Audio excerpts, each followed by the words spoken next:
Pressure क्या है? देखिए, हमने न्यूटन के सेकंड लॉ में एक पॉइंट पढ़ा था कि जब कभी किसी ऑब्जेक्ट पर आप फोर्स लगाते हैं तो वो एक्सेलरेशन प्रोड्यूस करता है। कि ये फोर्स का एक इफेक्ट है।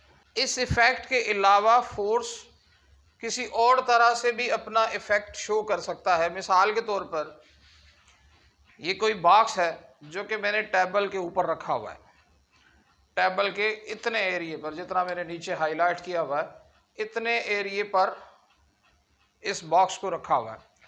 अच्छा, मुझे ये बताएं कि बॉक्स के अंदर जाहिर है मास है तो इसके अंदर वेट भी होगा। अच्छा, अपने वेट की वजह से ये इस टेबल को नीचे की तरफ प्रेस कर रहा होगा।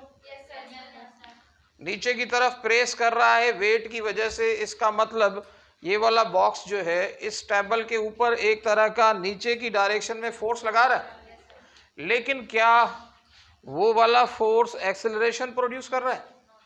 देखें, टेबल अपनी जगह से मूव नहीं कर रहा। इसका मतलब वो वाला फोर्स एक्सेलरेशन तो प्रोड्यूस नहीं कर रहा, लेकिन एक दूसरा काम कर रहा है, वो इस टेबल के ऊपर प्रेशर लगा रहा है। यानी फोर्स का एक और इफेक्ट भी है कि फोर्स एक्सेलरेशन प्रोड्यूस तो करता है, लेकिन साथ साथ अगर फोर्स किसी सरफेस के ऊपर लगाएं तो वो उसके ऊपर प्रेशर भी एक्सर्ट कर सकता है। हम इसको इस तरह से डिफाइन करते हैं कि फोर्स एक्टिंग परपेंडिकुलरली का मतलब होता है 90 डिग्री। इस तरह से ये सरफेस है तो फोर्स इस तरह से अमल करे तो कौन सी डिग्री बन रही है? मेरे हाथ और मार्कर के बीच में 90 डिग्री प्रोड्यूस हो रही है। अगर ये 90 डिग्री प्रोड्यूस हो रही है तो इसका मतलब ये फोर्स इस सरफेस के ऊपर क्या है? परपेंडिकुलर है। Force acting perpendicularly on unit area of a surface is called pressure. किसी सरफेस के एक यूनिट एरिया पर जो परपेंडिकुलर डायरेक्शन में फोर्स लग रहा होगा उसको हम कहेंगे प्रेशर। इस डेफिनेशन के मुताबिक हमारे पास प्रेशर की इक्वेशन बन जाती है force divided by area. Symbols की सूरत में लिखें तो pressure is equal to force divided by area. अच्छा, अब जरा इस एग्जांपल से समझने की कोशिश करते हैं इसको। ऐसे अज्यूम कर लेते हैं कि ये जो बॉक्स है ना, इसका वेट है 20 न्यूटन। जाहिर है वेट का मतलब क्या होता है? फोर्स। यानी जो इस टेबल के सरफेस के ऊपर फोर्स लग रहा है वो कितना है? 20 न्यूटन। ऐसे समझ लें कि जितने सरफेस के ऊपर ये ब्लॉक मौजूद है, जितने सरफेस के ऊपर ये ब्लॉक मौजूद है, उसका एरिया हम समझ लेते हैं 5 मीटर स्क्वायर का। तो अगर हम प्रेशर लें तो प्रेशर का यही जो हमने फार्मूला पढ़ा है, फोर्स कितना है? 20 न्यूटन, एरिया कितना है? 5 मीटर स्क्वायर। 1 5 द 5, 4 5 द 20, तो प्रेशर कितना होता है? 4 न्यूटन पर मीटर स्क्वायर। यानी एक यूनिट मीटर स्क्वायर पे 4 न्यूटन का फोर्स लग रहा है। टोटल एरिया के कितने यूनिट हैं? 5 मीटर स्क्वायर। उन टोटल एरिया के यूनिट्स पर कितना फोर्स लग रहा है? टोटल एरिया पे लग रहा है 20 न्यूटन। लेकिन उन 5 में से सिर्फ एक यूनिट एरिया पे कितना लग रहा है? 4 न्यूटन। तो जो एक यूनिट एरिया पर फोर्स लगेगा ना, वो वाला फोर्स क्या कहलाएगा? प्रेशर कहलाएगा। अब डेफिनेशन को दोबारा पढ़ लें।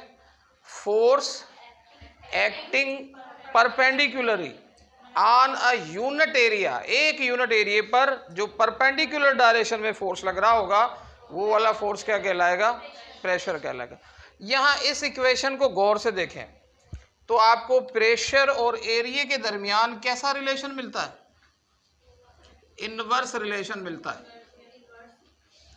यानी जब आप एरिया को बढ़ा दोगे तो प्रेशर कम हो जाएगा और एरिया को कम कर दोगे तो प्रेशर ज्यादा हो जाएगा। अब किस तरह से? एक एग्जांपल से समझाता हूं, सोच समझ के बताइएगा। एक हाथी, हाथी हाथी हाथी के चारों नहीं, एक पैर समझ लेते हैं, 1 फुट का प्रेशर होगा। जाहिर है हाथी खड़ा है अगर, तो उसके चारों पैर जमीन पर होंगे ना, जमीन के ऊपर उसका वजन अमल कर रहा होगा ना, उसका प्रेशर लग रहा होगा। हम सिर्फ उसके एक पाँव का जो प्रेशर है ना कंसीडर कर रहे हैं। चले, एक वुमेन है, उसने सैंडल पहनी हुई है, वो भी हील वाली। ये जो हील वाली सैंडल का जो प्रेशर बन रहा होगा ना जमीन के ऊपर, वो इस हाथी के पैर से कई गुना ज्यादा बन रहा होगा।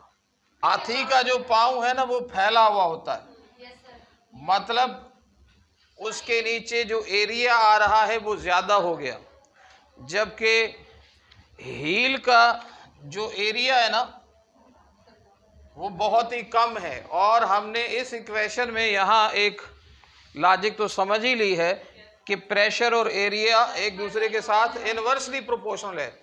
जितना ज़्यादा एरिया उतना कम प्रेशर, जितना कम एरिया उतना ज़्यादा प्रेशर। अच्छा, एक चीज़ और, यहाँ पर मैंने देखें यूनिट क्या लिखा है, न्यूटन पर मीटर स्क्वायर। ये प्रेशर के लिए हम ये वाला यूनिट यूज़ नहीं करते, इसके लिए हम एक और यूनिट यूज़ करते हैं जिसको कहते हैं पास्कल।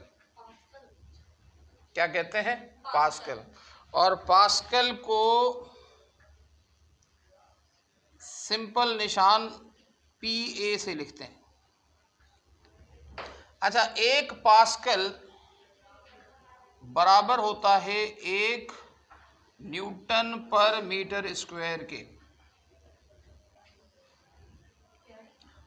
सॉरी, पास्कल को हम इस तरह से डिफाइन करते हैं कि अगर 1 न्यूटन का फोर्स, कितना फोर्स?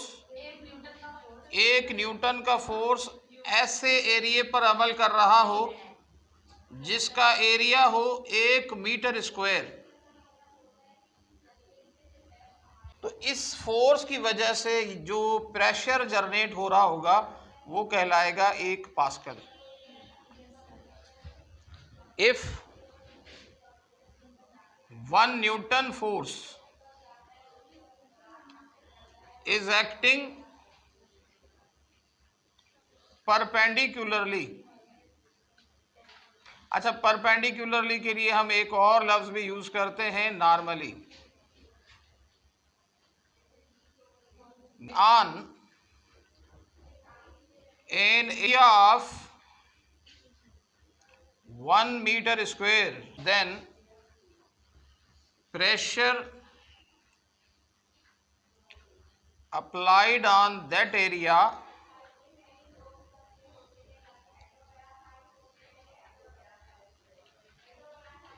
will be